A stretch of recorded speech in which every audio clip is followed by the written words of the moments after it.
ఎందుకు చూస్తానంటా కేసులు కట్టించి కంబేషన్ రాని అంతగా ముట్టించే మొత్తం తాడేద్దాం.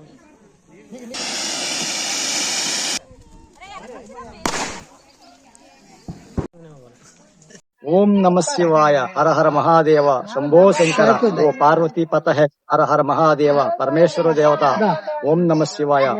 నాగుల చవితి పర్వదినైన ఈ కుటుంబ సమేతగా అందరం వచ్చి ఈ కార్యక్రమంలో పాల్పంచుకునేందుకు నేను ధన్యున్నే కోరుకుంటున్నాను. విశ్వనాగైన, శ్వేతనాగైన, వరహానాగైన, అనంతనాగైన, పద్మనాగైన, కర్కోటక నాగైన, వాసుకి నాగైన, తక్షక నాగైనమ, కులికి నాగైనమ, ధృతరాష్ట్ర నాగదేవత, తక్షక నాగదేవతలకి 12 నాగదేవతలకి మనం ఈ రోజు కొట్లో పాలోసి అందరము దయ కార్యక్రమంకి అందరూ ఆయురారోగ్యాలతో, అష్టైశ్వర్యాలతో, భోగభాగ్యంతో, సుఖ సంతోషాలతో కుటుంబ సమేతగా అందరూ వర్ధిల్లాలని మనస్ఫూర్తిగా ఆ పరమేశ్వర అనుగ్రహంతో అందరూ విజయవంతమైన కార్యక్రమం చేపడతారని నేను ప్రార్థిస్తున్నాను. ఓం నమ శివాయ. హర హర మహాదేవ. శంభో శంకర.